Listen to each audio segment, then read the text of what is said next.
Parlo come Pittore, the title of this panel, meaning I speak as a painter, is how the Renaissance writer Alberti described his own writing in Lives of the Artists.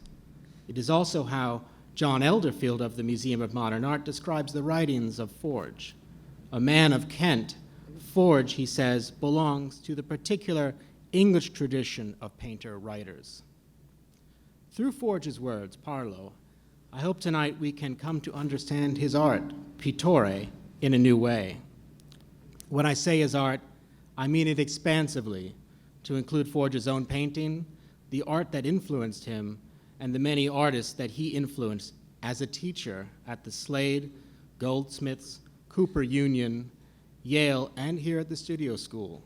As you may know, Forge was a dean here in the early 1970s and a curator of an exhibition in 2000, also called Observation Notation, 2 years before he died. Here's how we will proceed. We will begin by hearing briefly from each of the panelists as they draw their own lines of intersection with Forge. David Cast will then dot our canvas with the many points of Forge's immersive writing, and I will also offer some visual aids for that purpose. Finally, I hope our panelists will add their own color to our composition as a portrait of the life and work of Andrew Forge. But first, thank you to the New York Studio School. Thank you to Graham Nixon, whom I celebrate on his 3 decades as dean, and to the staff and faculty for always speaking as painters and sculptors. Thank you to my colleagues at the New Criterion, Rebecca Hecht and Ben Riley, for stewarding this book project. And thank you to our panelists. It is truly an honor to join you here tonight. William Bailey, I wonder if you would now take us back to the beginning, or at least some years, to how you met Andrew Forge and to the role that you two played at Yale. In this age of Trump, I'm going to begin by talking about myself. I was the temporary dean of the Yale Art School, a position that I had not sought and was very anxious to get out of. And I had a deal with the president of Yale, then Kingman Brewster, a great man, that if I found someone, I had been on a search committee looking for a dean. That's how I happened to be dean. I said, if I find someone, I'm out of here. He said, all right, it's a deal. So I had a short appointment there. And Al Held, a fellow painter and faculty member there, said, there's this guy at Cooper Union in the studio school, and this English guy, I think you ought to be in touch with him. Try him out, see. So I didn't know anything about Andrew, and I called him and invited him to come to Yale to give a talk. Came to Yale and gave a talk. I was not particularly impressed by that first talk, I must say. I don't know whether it was his nervousness or mine, but it doesn't stick in my mind as one of his great lectures. However, I asked him to come back, spend a day with the students, which was a great success. People really responded to what he had to say, found him very inspirational and helpful. And things went along with more flirtation. Oh, I came to New York to interview him. And he and Ruth were living on 2nd Avenue and 12th Street, about 3rd Avenue. It's all the same. So I went up the creaky stairs to his little apartment, and Ruth's studio was in the back. Was Andrew's studio in the back also? Mine was in the back, and Andrew's, mine faced the street, and Andrew's was in the front, facing a So he asked me if I'd like a drink, and I said, yes, I would, very much. So he came out with a couple of little cheese glasses and what was left of a pint of scotch. And we chatted a bit, and I was, the more I listened to Andrew, the more impressed I was with him. Andrew was a man of enormous dignity. I mean, real dignity, and also modesty. Those two things are not so often together in one person. He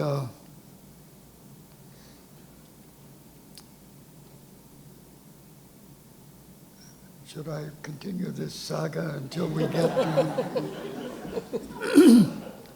Anyway, I invited him to come up. I made an appointment for him to see Kingman Brewster. Now, you don't know Kingman Brewster, but he was the one who defused great May Day riots at Yale. He was the idea of inviting the protesters onto the campus instead of barring the campus for them. He's a very progressive guy, which made a lot of old Yaleys very angry. He didn't like the fact that he wasn't hewing the line, which meant, I suppose, some right of center. Not that Kingman was particularly left of center, but he was very progressive in his thinking about education. And he was very supportive of the arts. He, as it were, Andrew arrived. I was to pick him up at the station and take him to the Brewster's house. Andrew arrived, and he'd been teaching all afternoon at the studio school. So he had charcoal on his face. And he was wearing an old army jacket. And Kingman Brewster was something of a clothes horse. And so I was a bit concerned about this. We arrived at the president's house, and Mrs. Brewster was entertaining some ladies for tea, and we were told to wait in the library, that Kingman was on his way back from the city. He'd be there shortly. Shortly he returned, and introductions were made, and I could see that he was giving Andrew the once-over. And he looked a bit skeptical. Then Andrew took out his pipe and was holding his pipe, waiting to light it at some point, and started to talk. And I could see Kingman, who was also an Anglophile, later ambassador to Court of St. James. I could see that Andrew was melting, or not, that Kingman was melting. And I knew that this was in the bag. The problem was Ruth. Ruth had moved back to the city and wasn't really anxious to move to New Haven, I don't think. And so we wooed the two of them, and were lucky enough to have them. Well, we're melting hearing that story. Thank you so much. That's terrific. Wow. That's how you get to be a dean at Yale. Yeah. Now, Kyle, you had the great fortune of studying under Andrew, and an exhibition of your distinctive painting and sculpture, quite different from Forge's work, is currently on view at Gallery Zurcher on Bleecker Street. through mid-month. What role did Andrew play in your own creative development? You know, simply put, I wouldn't be a painter if I hadn't run into Andrew. Am I talking? You're at mic level? I wouldn't really, I can't imagine how I would have been a painter if I hadn't run into Andrew Forge. He was extraordinary. Can I tell a story about? Yes. Okay. Yes. Can I want to tell a story. Hello? There we go. You got it? Okay. I took a class with Andrew the first year I was there, and he would take us all over to the Yale Art Museum. Do we have the slide of that painting? I'll pull it wanted up. to show you this painting. He would take us all over, and we would look at paintings, and we would talk about paintings. And Andrew would yeah, you go What? by it. Go back. There we go. Okay. So we landed in front of this painting, and I said, "It bores me." And Andrew said, "Oh, every time I think about Andrew, I have to do my fake English accent. Oh, really? You know, all right." And I said yes, and I asked the class to vote. Was this a dull as ditchwater painting? And I raised my hand, but no one else did. And then Andrew just kind of took me by the shoulder, and he led me to the painting, and he began to describe it to me, okay? And all of a sudden, the painting just started to come alive. It's like I'd never looked, or I didn't know how to look. And then Andrew said this extraordinary thing, kind of maybe 10 minutes into it. He said, after a while, I can feel this artist's nervous system. And I could too.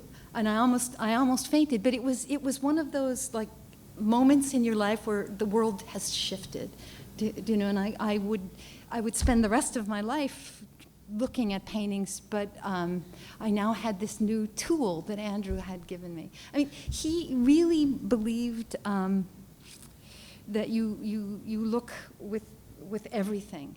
It wasn't from here up, do you know? And something Bill told me once, I don't care how you know a painting, I don't care if it's your sense of smell, and I thought, sense of smell, but there's something to that. Andrew had really taught me that it wasn't just your brain.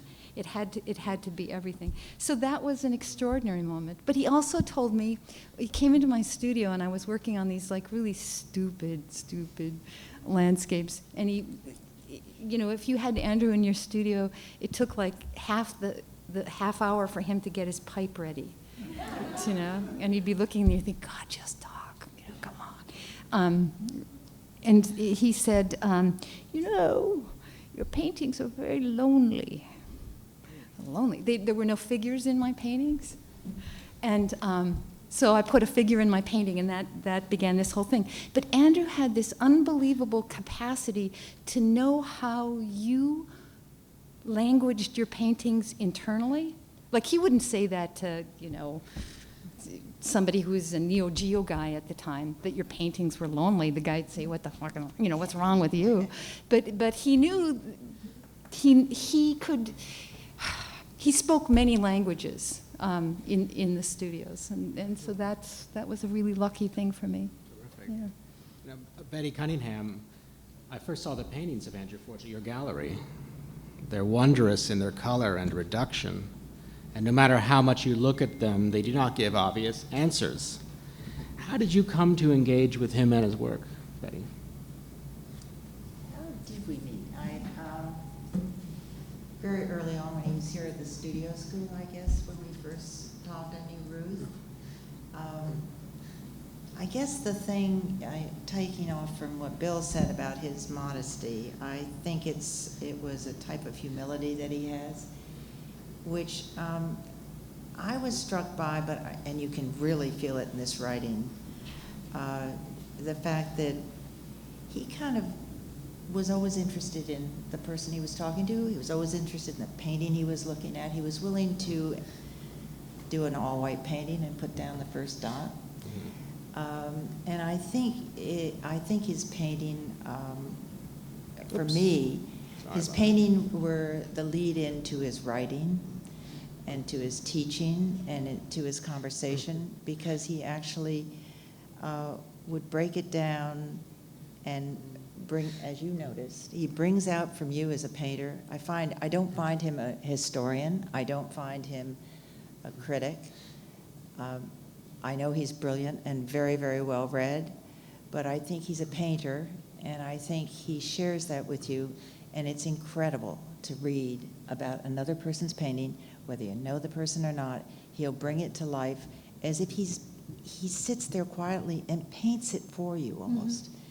So I enjoy that. And you asked me how I met him. I don't know, but I love the paintings, and I certainly loved him.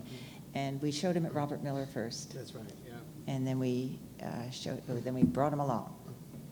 Now, David Cast, I understand the story of this remarkable book begins at the Slade School in a friendship between Andrew and your father, the painter Jesse Dale Cast. I wonder if you'd tell us about that. I will, but there were one or two people I wanted to thank. Please. John Dubrow, is John Dubrow here? But he was the person who introduced this project to the new criterion, which was crucial. And then Sarah Sands and Joseph Ryan helped me make my way through it was a massive amount of writing that Andrew had done. And it's only the tip of the iceberg, right, that we have got through so far. Yeah, my father was an artist at the Slade who emerged in the late 1920s, which was not a very good moment to emerge as an artist, and led a very difficult life, which is why I'm an art historian, not an artist. This was the one thing I was not allowed to be.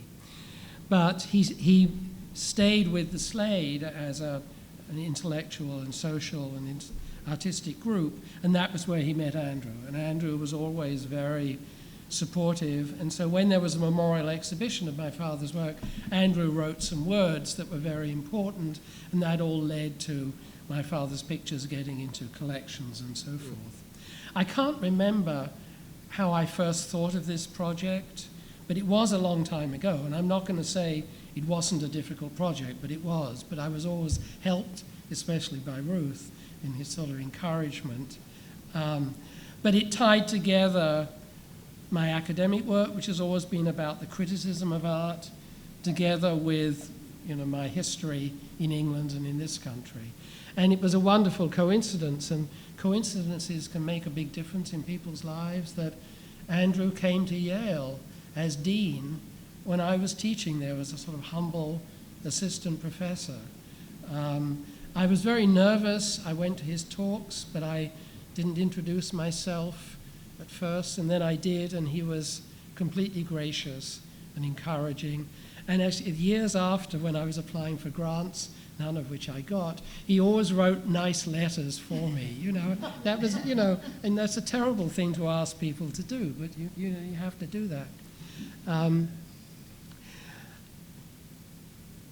There were two things I would like to say which are actually taken from the introduction, and the first one is from the first paragraph, where I quote several people writing about what it is to do art criticism. And I begin with Clement Greenberg saying it's an incredibly difficult and unrewarding task. Then I quote Andrew with a lovely phrase, and this is so typical of his phrase, that maybe it's just like watching the clouds pass through the sky, And then I quote Max Kozlov, who says it's sometimes just publicity for rich collectors. And what is so wonderful is Andrew's work was sidestepped all of that, because it was about, and we've heard this already, about his intense response to works of art, to students, to colleagues, and that sidesteps all the other things that can be said for and against art criticism. And the other thing I'd like to say, and I want to hear what you think of this, as I was thinking back and I was going through the texts from which his writings came, the publications of the British Broadcasting Company in the journal The Listener, which was a particular type of journal, I got quite worried about whether there are any of these journals now. and what has happened to art criticism. Because, to put it crudely, any idiot can say anything he likes, and it seems to have a certain authority. So what is the place? For Andrew, there was a very nice, intelligent audience to read what he wrote. And I just wonder about what the audience is now and what the position of anybody writing about art now, what the position we can take. And I think it's quite, I hate the word problematic, but it is slightly problematic. Well, you speak in your introduction, I was just going to say, you speak in your introduction of the range of subjects and the delicacy and openness of his language. And before we continue, I have brought some visuals so we can look at a little bit of this language, for those of you who don't have the book yet. David, do you want to read this, or do you want me to do it so you don't have an eye test? No, I can do it. Maybe I'll do it in the English accent. Please do. Please do. Okay. There is a wonderful generosity of vision here, an evenness. Although he might ascribe a key role to one part of the picture rather than another, it was never at the expense of any one aspect of his subject. And this is the painting we're referring to. Yeah, yeah. And was this for the painting of the month? Yes, yes, mm-hmm. Yeah. Yes. I should say this is a very complex essay, and as I said to Ruth, I don't completely understand it, but I know that it's saying very important things. Painting deals with the only issues that seem to me to count in our benighted time: freedom, autonomy, fairness, and love. I mean, that's a... And there was no particular painting for this, but I did it. Yeah, oh yes, yes. Yeah.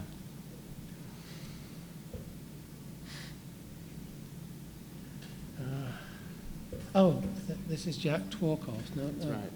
But that was David No, Baldwin. now we're going to talk Oh, about I see, Tworkov. okay. Right. Awareness was awareness of one's knowledge, of one's non-innocence. Yet awareness insisted on the pursuit of innocence and the playing out of a game that had to be lost. When Tworkov changed, he was purging himself of the sweet poison of a double bind. Gosh, that's quite... And this is in particular about Tworkov's change from abstract expressionism to a more geometric style. Yes. Very gestural, big abstract. Yeah. And here's an example of a painting from around that period. Yeah. 1975.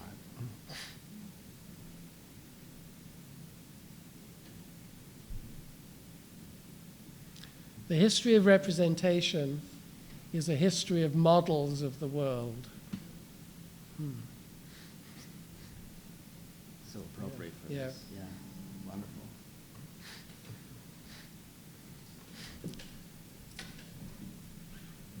So what did we... I'm not going to say what this is about. Okay. The surface, thought of as the way he brushes paint, is indistinguishable from the surface thought of as representation. Wood, metal, skin, earthenware, hair, all have the same matte texture, unhighlighted, intangible, there but not for there. Is this brushing or brushed? How or what? Bill Bailey. Is it? It's Bill Bailey. Is it? No question. I don't know. It's you, Bill. There we are. It's Sounds from pretty an, good. I don't think I said it. that's from an essay, a catalog essay for your exhibition in 1999 at Robert Miller Gallery of these figures. And the quote continues. It's so good. I've added a little more. One can only guess at the tension and turmoil spent on silent calm, or the hours this timelessness cost. The final mystery of these paintings is that we feel intimations of that energy, even in their stillness, and of intense life in their reserve. That's misleading. Andrew wrote that. Yes. It has my name under it, No, as you're- though no, I no, wrote Oh, it. that's no, the no, no. title. Oh, It's from no, that's the From the title. essay the title. about you. Yes, Yeah, I- yes. Okay. You should just say you wrote it. It's pretty Yeah, it's good. It's good. Okay. You can think of all Graham Nixon's paintings as representing a stage. Our position as viewers is in the 7th row center of the orchestra. At first sight, these paintings are declamatory. Their aggressive, emphatic color, their muscular structure seems to promise vivid expression, but they are deadpan. This is their oddest feature. As depictions, they withhold. Yeah. Other parts about Randy. Yeah. And Yeah. last one. There must be painters who have never had to ask themselves, what kind of painter am I? But it is hard to imagine. Yeah. And there's one of Yeah. his own watercolors. Well, thank you so much. I hadn't told you were going to do that, but you did pass the eye test, so 20/20 vision. Well, what can we take away from this writing, I wonder, in our understanding of him as a teacher?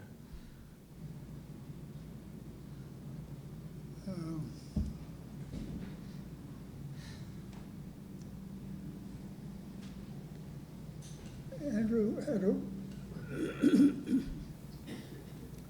what we in the trade call an eye. He saw things, he saw the big picture, he saw the minutia, he saw the underlying structure, he saw the ambition in all kinds of painting. At times, for me,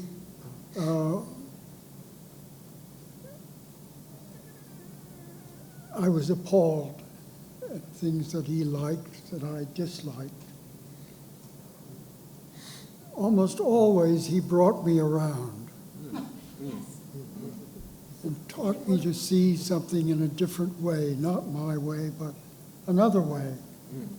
And Andrew was able to do that himself, to see paintings from in different ways and find things about them that were either interesting, appealing, or disgusting, or whatever. Although rarely was he a critical critic. I think he would, I don't know, Ruth would know better than I, how he would describe himself. To me, he was a painter who wrote. He was a teacher who wrote and painted. He was a painter who taught and wrote. He did all those things, and it was very hard to separate them. And Kyle, did you want to add to that? Well, I'm dying to ask Bill a question about Andrew. Can I? Yes, Bill, did you have Andrew in your studio? Did Andrew come to I'm your sorry? Did Andrew come to your studio? Yes. And, you know, I mean, rarely.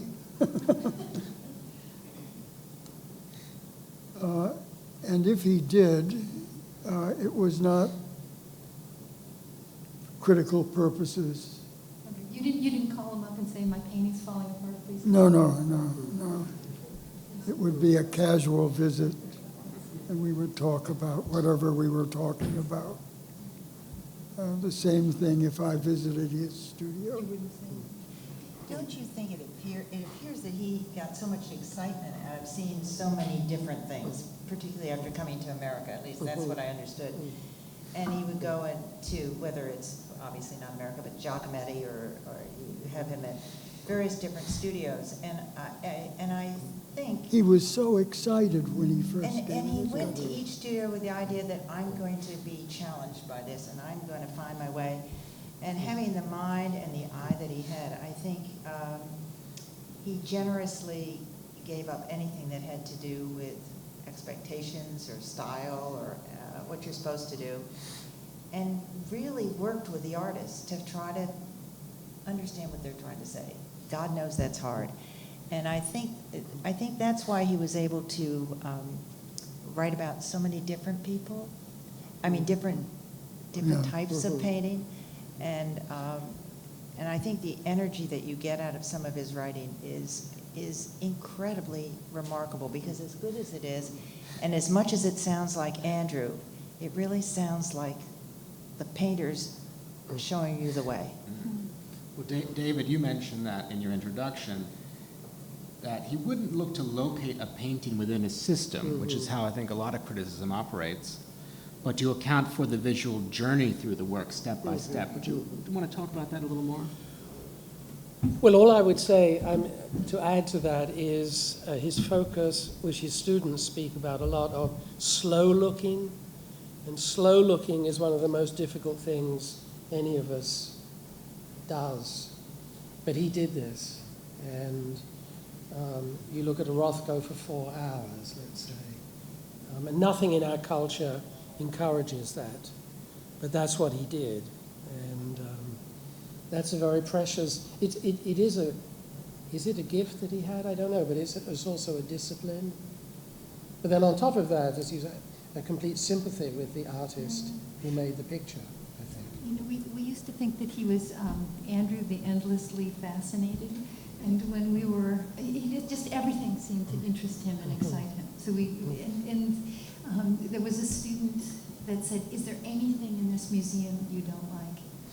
And, he took us to a pink-bottomed pooty paint. I don't remember the painting, and he just ripped it to shreds. You know? And we were thrilled because we just thought, "Oh, Andrew, here's a cup," and he'd go, "Oh, isn't that marvelous?" Think, "Come on, Andrew, hate something." Yeah. And when he decided to unload, he was, because as a painter, you worry about painters who like everything. Do you know? Right. And Andrew didn't. I think that slow looking is, that's the kind of, his paintings are about slow looking. Oh, yes. And they unfold in an all over way, so that you have to be engaged with them over a period of time and let things emerge. And so much of painting that was contemporary to Andrew's, and still is about an initial shock or a spectacle of some sort that grabs attention. And I think we see that a lot in the art world today. The good thing about the studio school is that it's not about that. And I think that's one of the things that Andrew brought with him wherever he taught, and whatever painters he knew and cared about. But he was also able to see the big moves and the spectacular things. He was, in addition to that, Andrew was one of the 2 polymaths I've known in my life, Andrew and John Hollander. They knew about everything. We were walking across the top of Mount Subasio, and I looked down at some little flowers. I was with Andrew, and I said, "Andrew, look at those flowers. I've never seen those." "Oh, yes, those are." And he knew the Latin name for them, and what counties in England they grew in. Yeah. David, you quote several of his students and the way he taught. And Steve Hicks said that he gently and quietly coaxed an understanding of what the student was doing to suggest the assumptions, the intentions. Kyle, I wonder if that's your experience as well. Gently? Gently? Not so gently? Andrew came into my studio, and I had, at the time, I was making these paintings with lots and lots of marks.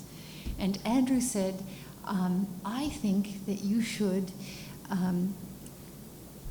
only use 100 marks. And after you go to 101, there should be someone in the studio with a gun pointed at your head, and they will simply shoot you. So it's like, shoot me? I know, but I mean, it came out of no, puffing on his pipe, and then shoot you. So he would say, I didn't, yeah. So did you keep it to 99? Just Well, to do you know what I did? I couldn't. So I had another piece of paper where the extras went. And Andrew was far more interested in the extras than the 100 that I was making. David, I wonder if you'd talk a little bit about his own painting more. You come to it a little bit in the book, and how did... what was he Well, it doing? is, I mean, we've spoken of this a few minutes ago, but it is painting that requires a kind of slow looking. And the analogy he makes when he writes about Pollock, that Pollock, it looks as though it's chaotic, but it forms in it. There is a structure there, but it's a structure that you only see after looking for a while. And that's true of his paintings. His watercolors, which I like very much, I don't think it's quite the same. Ruth, is it? I bet. They're not quite the same. They're based, most of the watercolors that we know, they're based more on direct observation. Mm-hmm. Even though he catches himself in that. Yes. Takes it back in the studio. But also, I think there's a dialogue going on with Kenneth Garden, Mm-hmm. that wonderful sculpture. Yeah. I don't remember, David, if you put anything in the book about him. I did, yes. Yeah. I'm sure you have. Yes, yes. Well, I wonder if you'd tell us how you made the selection and ordered the book.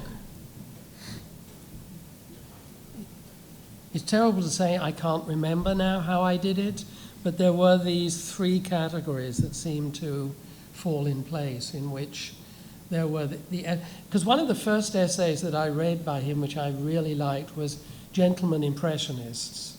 And this was about Sickert and Steer, and these were painters maybe only known in England, but people didn't write about them at that level. And I was very struck by that. So I knew that the first part of the selection would have to be about his involvement as an artist in England dealing with France. That's the issue. So that's what the first section is all about.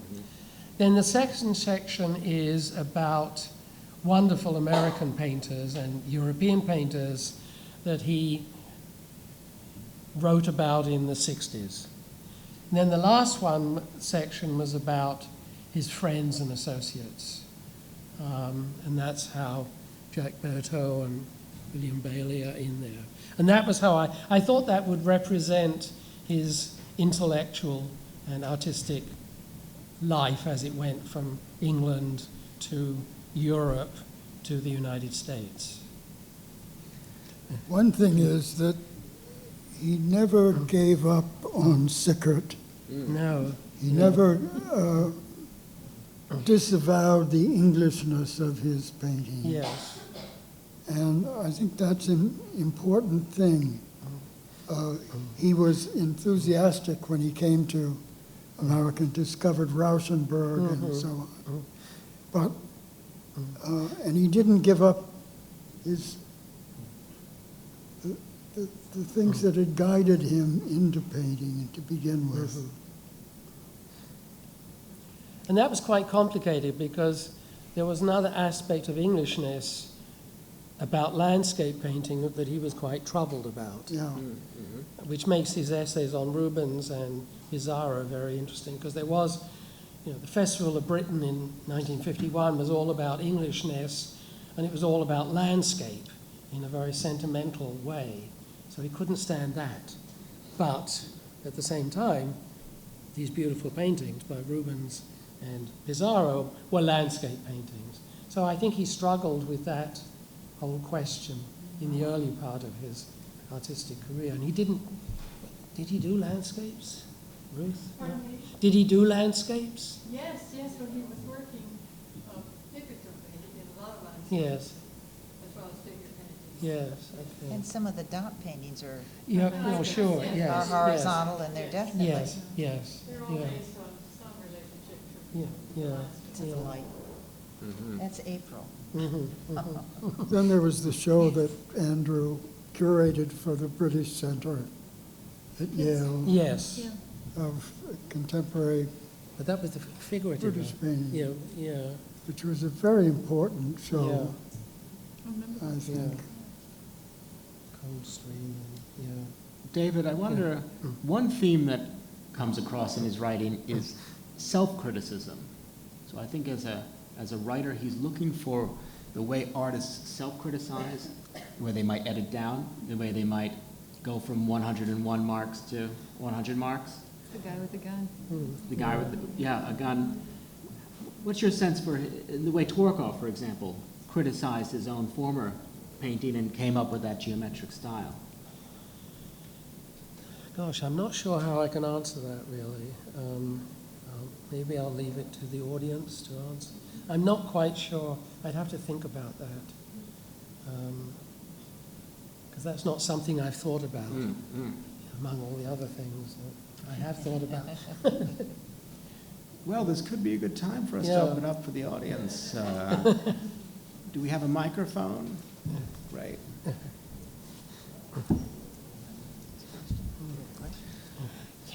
So Yeah. please do wait for the microphone. We'll go to Karen Wilkin first. I'd like to pick up on that last question. You look at the history of Andrew's own work, his rejection of the figurative work that he had been doing extraordinarily well and with considerable attention, and his complete dissatisfaction with that. The wonderful thing he said about picking up the biggest canvas he had and the smallest brush he had and making one mark on that canvas and feeling that that was the realest thing he had ever done. There was a completely different attitude towards what a painting could be. It was no longer a representation. It was no longer making any direct allusion to what could be seen. It was a reinvention that was about experience totally in the language of mark making and painting. If that isn't self-criticism, I don't know what is. Pushing the reset button. Absolutely. And a bloody dot. Is that what he Yes. called it? A bloody Bloody one dot. bloody Yeah. dot. Yeah. Well, then there were the lines that he called drumming as well. I mean, it wasn't a recipe. It was a different kind of response to perception. You know, Karen, I asked Andrew if one day, if he went into his studio and the painting asked him to make, an arabesque or something, and I say, what would you do? And he'd say, I'd say no. Yeah. So, yeah.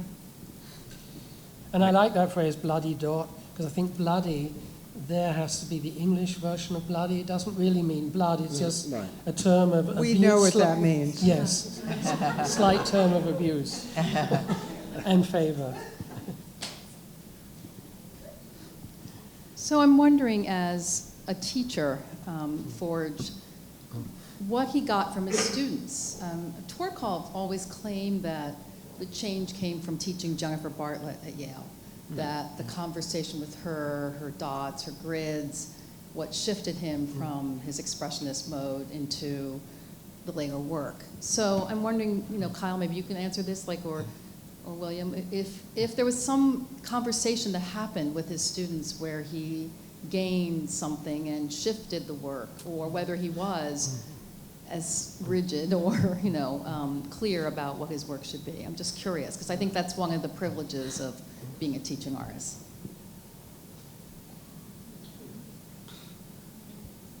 I haven't taught long enough. Bill, we're going to turn that over to you.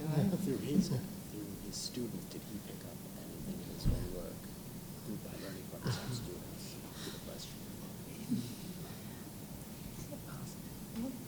I would probably guess that he had a great deal of self-knowledge.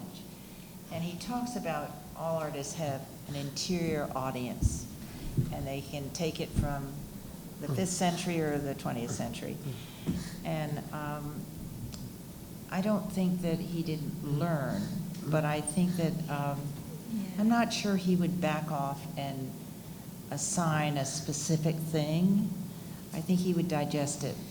I don't know, Ruth, what would you say? I mean, I kind of feel that you learn from everything. He was open to that. We talk about his humility or modesty or whatever, but my guess is that, I don't know whether he ever signed. I think that's very perceptive, Betty. I think he was so tolerant and so open. Yeah. And how do we talk about the criticism or his self-criticism in relation to that kind of curiosity and openness and going forward always with this it was always like going into some sort of unknown and just exploring. I think thinking of Bill Bailey, Andrew Forge, and Al Hell at lunch. Can you imagine? Can you? I know. It happened in Italy, didn't it, Bill? It just is so interesting because none of them are groupies. And so they created a group. No, and I find that so interesting to think about them and how much fending off groupies was part of the way they worked. I mean, I can see that. Do you know, the thing about Lisa's question is what would Andrew have learned from, his students? Where Andrew operates in my inside, there's nothing I can imagine that I gave him. Do you know what I mean? I don't have relationships like that with a lot of people, but Andrew was something else for me. Yeah, I don't know if that's even fair to say to Andrew, but I just can't imagine. He was like such a big everything. He told me, I'm not a big fan of landscapes, and we were looking at landscapes, and he said, do you know how I look at landscapes? And I said, no, how do you look at landscapes? And he said, this might help you. I look for places to pee. Places I can scurry over and pee. And honest to God, to this day, when I'm looking, I could pee over there. I can't, he was something else. And he always surprised me. And then we'd be at lunch and someone would be saying something in just a completely different spirit that Andrew had been telling them. Not about guns and peeing guys. That was what Kyle needed. Do you know? Somebody else needed something else. But he could shift and give. I just like, I hope I gave him something, but I can't imagine it. Do you know? Very good question. Yeah, I mean, I have a sense when you're asking what he learned from his students, he does describe when he came to Yale that there was a kind of openness. And I think that's interesting because English artists looking at American painting in the 50s saw something, and that frightened a lot of them. But he spoke about America being an openness, and as I know both cultures, I can see exactly what he means, that there was that. So then he'd be open to what the students in America might say, as opposed to what the students at the Slade might say. He obviously enjoyed the dialectic, Yeah. asking the question, which is what I think painting's about, and it's also about maybe the way we think in America more than, but I think that dialectic is something that he was probably asking his painting. Well, yeah, it was. Yes, he loved the students in America. They were eager to learn. They were more wanting to learn. They were open to learning, to knowledge. I don't think, I'd like to know what Karen might think of this. I don't think he would have painted the paintings he painted anywhere but here.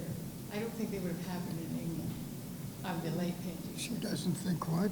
But he would have painted his paintings in England. He would have only done the late ones here. I wouldn't dare try to get inside Andrew's head. I'm trying not to get there. But the paintings are so much about that kind of openness and response without preconception to pure visual experience and what it smelled like and what it felt like and what temperature the air was, translated into something that had nothing to do with representation. Could that have happened in England? I don't know. I mean, Tony Caro always talked about how important America was to him. And after he taught at Bennington for the 2 years, he kept coming back regularly to work in Ken Nolan's studio because he felt he could make better work in America than he could in England. I just felt that very strongly. It worked better here. Huh. Thank you. Did he talk to you about that, Bill? I think there are people who look at paintings as things, and there are people who look at paintings as places. I think Andrew looked at painting as places. And that's the way I feel about painting. Yeah. And I think, though it may seem extreme, I think Al held, from his later years on, thought about places rather than things. In his earlier paintings, they were about surface and manipulation and so on. But that seems to set him apart from other concerns, stylistic things that have been happening since time began. It wasn't about style, it was about the experience of painting. And he communicated that not only through his painting, but in his contact with others, through his writing and through his teaching. There was a discussion, I thought, that Andrew advanced about, let's say, the skin of the painting or the presence of the painting versus the image or what it was. And so when you use the word place, I think that's right, except for that I find it more a back and forth between imagery and illusion and the painting itself. And so I look at the skin of the painting, and I think in that quote about your work that I very much felt that. What? I very much felt that Andrew was saying about your work that the center of the work is the work. It's the presence. They're bringing forth something that is major, and I think that's I think that debate that we're all dealing with, since all art is abstract and we all know that, but is the difference between what's just a representation and what actually is a presence. A presence. It's giving you something else. Anyway, that's. Yeah. Well, with those thoughts, unless there are more questions, I think, one more over here, and then we'll have to.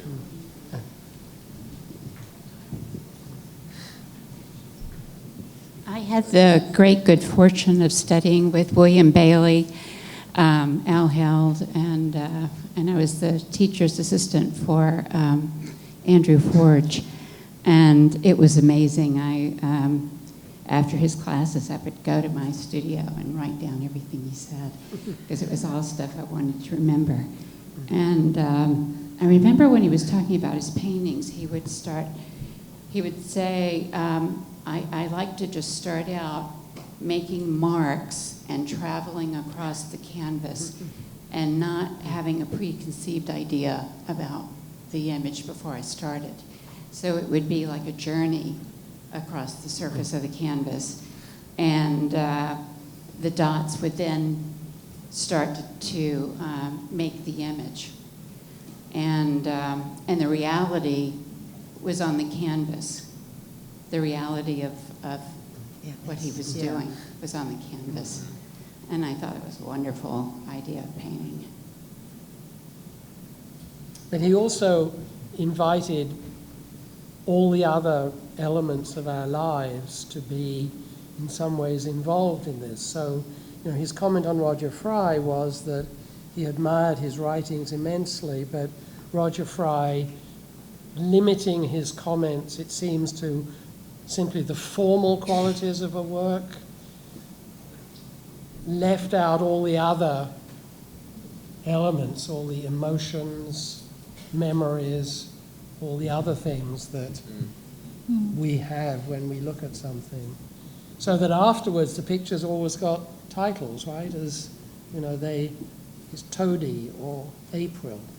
So it starts with one dot and moves to another dot, but somehow or other there's more involved in that than simply one dot leading to another dot. Well, and as you say, criticism for him was a form of talking and thinking about questions that often seem so puzzling to him. It was a journey. Yes. Yeah. Thanks so much. What a panel. Thank you so much.